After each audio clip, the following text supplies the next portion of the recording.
tal? Bienvenidos a Mi Cita Médica. Me da muchísimo gusto que nos acompañen porque hoy vamos a hablar acerca de gastroenteritis, de todas las causas de diarrea que pueden existir, incluyendo, por supuesto, a COVID-19. Y para ello es un honor para mí dar la más cordial bienvenida en Mi Cita Médica a la doctora Ana Teresa Abreu. Ella es gastroenteróloga. Doctora, muchísimas gracias por acompañarnos. Bienvenida a Mi Cita Médica.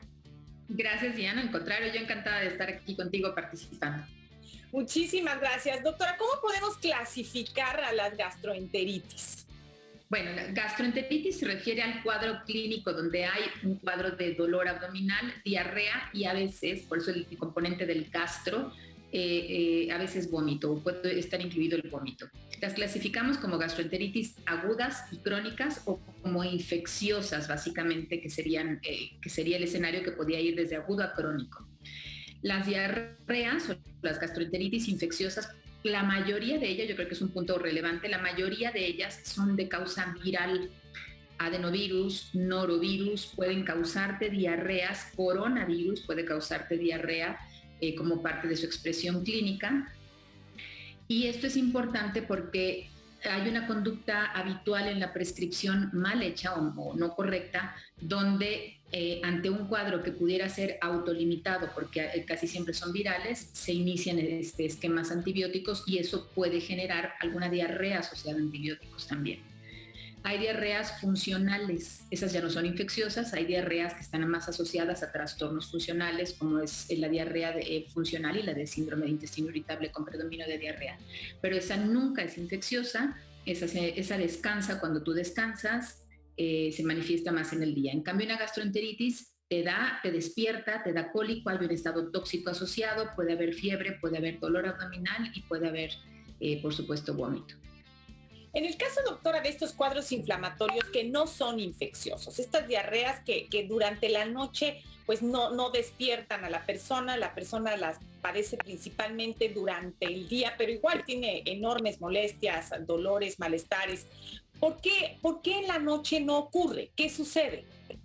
Porque los trastornos funcionales o trastornos que llamamos de la interacción intestino-cerebro, si hablamos de diarrea o síndrome de intestino irritable con predominio de diarrea, casi siempre es la secuela de haber tenido una diarrea hace tiempo, meses o años atrás, y te deja un desorden en el ecosistema. Cuando tú comes puedes tener inflamación, distensión, flatulencias, evacuaciones sueltas o pedacería, pero estos escenarios que llamamos funcionales, al no haber una toxina que esté circulando en tu organismo, tú descansas y no hay manifestaciones clínicas.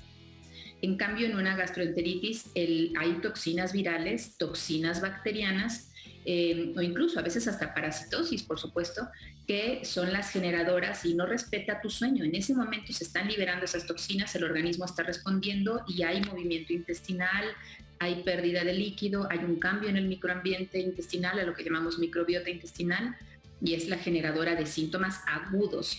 Ese es un tip para ubicarnos. Si padecemos colitis, síndrome de intestino irritable, y la diarrea nos despierta, es una gastroenteritis, aunque tengamos síndrome de intestino irritable.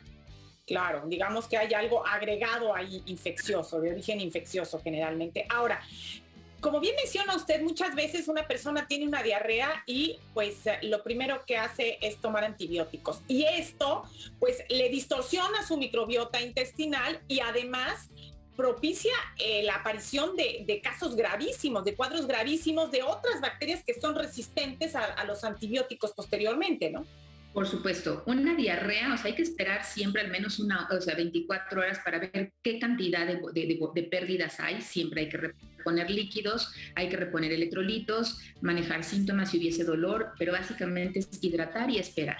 No usar antidiarreicos y no usar antibióticos, a no ser que el cuadro se perpetúe, que abarque varios días, que las deposiciones sean muchas, que haya fiebre muy alta, o que haya un estado tóxico agregado, pensar en algo bacteriano e iniciar antibiótico. ¿Por qué? Porque, como bien dices, no solo a corto plazo cambias esa microbiota intestinal que puede favorecerte incluso diarrea asociada a antibióticos, sino puedes favorecer la colonización de una bacteria terrible que se llama Clostridium difficile.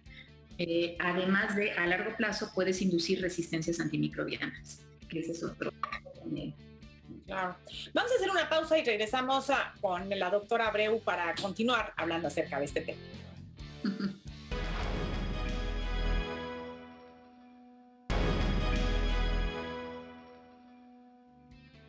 Visita las sucursales de Florido Farmacia y aprovecha la campaña de detección oportuna y control de diabetes. Miércoles y jueves, la consulta es gratis en la toma de tu glucosa.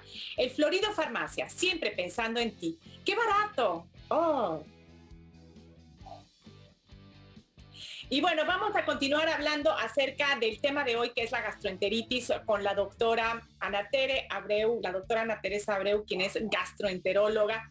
Doctora, platíquenos entonces, hablábamos ya acerca de estos distintos tipos de diarrea, pero ahora, en temporada de calor, algo que preocupa muchísimo es la descomposición de los alimentos que no están refrigerados y la posibilidad de que estos ocasionen una gastroenteritis. Cuéntenos, por favor, ¿qué tipo de bacteria es la que puede ocurrir en estos casos? Bien, fíjate, cuando hay frío, me voy primero, lo divido hacia el frío, es más común que hayan problemas sobre todo en niños de rotavirus, básicamente, y estamos en algo viral. Cuando hay calor, básicamente las infecciones virales, por ejemplo, una hepatitis también puede darte diarrea, un virus de hepatitis A o E, esos se comen o son en alimentos contaminados, también pueden darte, ¿cómo se llama?, diarrea. Y cuando se trata de descomposición alimentaria, casi siempre sabemos que hay a veces estafilocoxias más en productos lácteos, esto es, crecen más estafilococos y eso se caracterizan por vómito y diarrea en 4 horas de haber comido un alimento de base láctea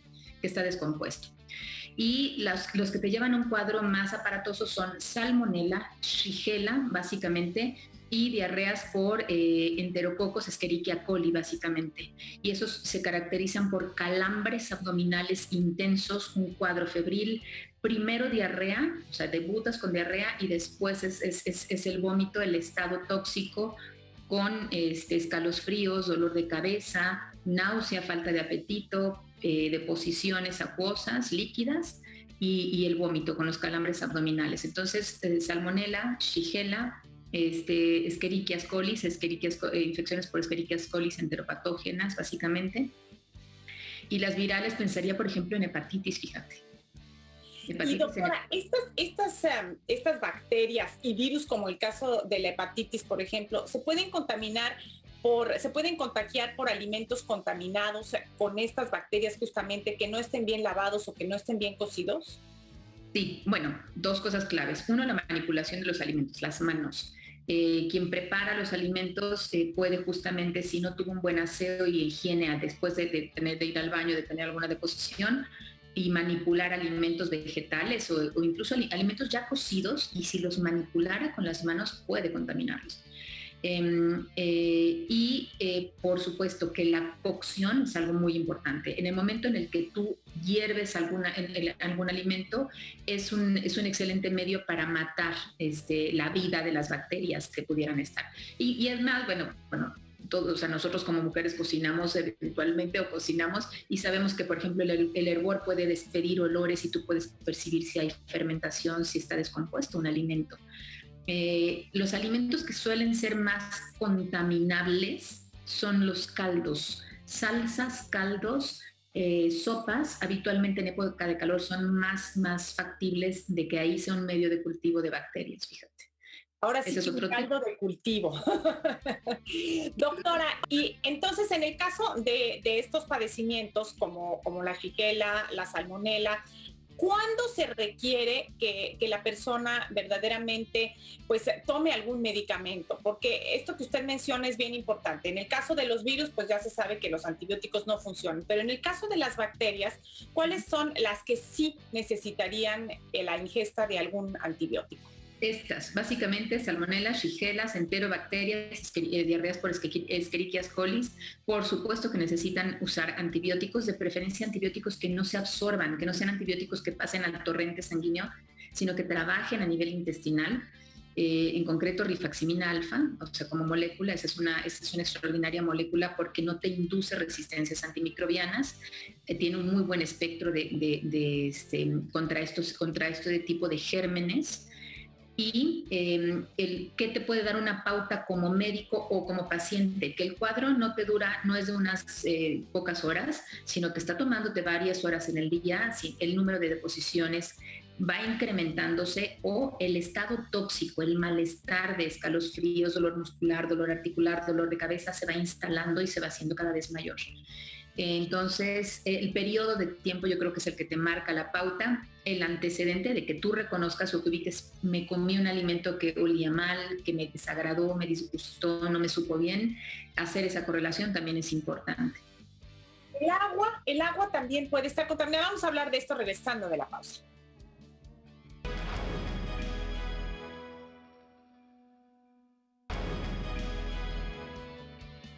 Gracias por seguir con nosotros en Mi Cita Médica. Estamos platicando acerca de los alimentos que pudieran estar contaminados con microorganismos que nos puedan ocasionar una gastroenteritis. Y el agua, doctora Abreu, platíquenos, ¿el agua puede estar contaminada? Sí, por supuesto. Si el agua no está potable, a veces puede estar potable, pero no en calidad de beberse sin ciertas medidas, ¿no?, de desinfección. Entonces sí, por supuesto, el agua puede estar infectada, puede estar, y el agua no solo el agua que nos llega o que ves en una jarra con agua o que te sirven, sino también a veces el agua que está en los contenedores de nuestros, o sea, en estos tinacos, de toda esa agua también puede estar infectada. Por eso es que a veces se decide clorarla. Básicamente el agua de uso, pero el agua para ingesta, sí, por supuesto, puede contaminarse y las medidas de contaminación son lo mismo, que en la manipulación, que no haya un adecuado manejo del agua. Por supuesto, las frutas también, si con esa agua riegas o manejas frutas y verduras y no la limpias, por supuesto también es otra forma de infectarse, aunque más rara, o sea, la verdad es más rara. Sí, ahora bien, doctora, platíquenos justamente en esto que usted menciona de limpiar los vegetales, ¿no? La lechuga, el cilantro, todo eso nosotros lo tenemos que lavar perfectamente, lo tenemos que desinfectar antes de consumirlo porque nos puede ocasionar tanto problemas bacterianos como también parásitos, ¿no? ¿Cuáles son los parásitos que son los más comunes en México, doctora? Uy, parásitos, por supuesto, yo te hablaría y en diarreas agudas, fíjate, de amibiasis. Creo que ameba, antiamoeba histolítica, que ese es su nombre científico. Y tenemos mucho Campylobacter cayetanensis, Campylobacter jejuni, son causales de, estas son más bacterias, pero parasitosis, cayetanensis y amiba. Yo creo que son las dos que te pueden dar un cuadro diarreico agudo, incluso crónico, en ambas. Y es esto, como bien dices, es la falta de tener de la desinfección de vegetales frescos que comemos, que no nos cuesta nada y es tan fácil de yodar o de poner algunas gotitas y desinfectar. Ahora bien, doctora, platíquenos por favor, en el caso de la amibiasis, el problema no necesariamente se queda a nivel gastrointestinal. Para empezar, hay que tomar tratamiento porque si no, se puede ir al torrente sanguíneo y ocasionar complicaciones, ¿no? Claro, ahí obliga el tratamiento. Cuando hay una parasitosis y la parasitosis está manifestada por diarrea o por gastroenteritis o diarrea como tal, siempre va a requerir la erradicación de ese parásito que te está infectando, que te está causando estos cólicos, evacuaciones mucosas, sanguinolentas, líquidas, por supuesto. Sí, ahí sí obliga el tratamiento y el tratamiento es antiparasitario y hay esquemas igual que los antibióticos. Cada vez optamos más por usar los tratamientos desparasitantes de menos días para no afectar a todo el ecosistema intestinal. Ahora, doctora, en el caso de la carne, por ejemplo, pues muchas veces se ha dicho, ay, bueno, es que no comas carne de puerco porque te da cisticercosis. Es más factible que te dé cisticercosis por un cilantro mal lavado que por la carne de puerco en sí, que también puede ocasionar parásitos, pero digamos es un ciclo, una parte distinta del ciclo vital del parásito, ¿no? Claro, totalmente de acuerdo. No es lo mismo este escenario agudo y el ciclo de vida del que estamos hablando, por supuesto, de cada bicho, por supuesto. Doctora, en el caso de estos parásitos distintos a la entamoeba histolítica, distintos a las amibas, estos parásitos ya más largos como las yardias, ¿estos qué tipo de sintomatología ocasionan y cómo podemos contagiarnos? Yardia también te puede dar cuadros recurrentes de diarrea y típicamente da un dolor en lo que llamamos la boca del estómago, donde termina el esternón, prácticamente a una palma abajo, ahí suele dar calambres. Yardia lamblia, que ese es su nombre, por supuesto que puede dar este escenario de dolor abdominal en epimesogastro, en la parte más alta y media del estómago, asociada a deposiciones diarreicas. Ese es el curso más habitual que tiene yardia, y puede provocarte la yardiasis cuadros de cronicidad y idea. Sí, claro, también. Vamos a hacer una pausa y regresamos para hablar acerca de consejos. ¿Cómo podemos nosotros cuidarnos para justamente no enfermarnos ahora en temporada de calor? ¿Cómo cuidar nuestros alimentos y cómo protegernos de una gastroenteritis?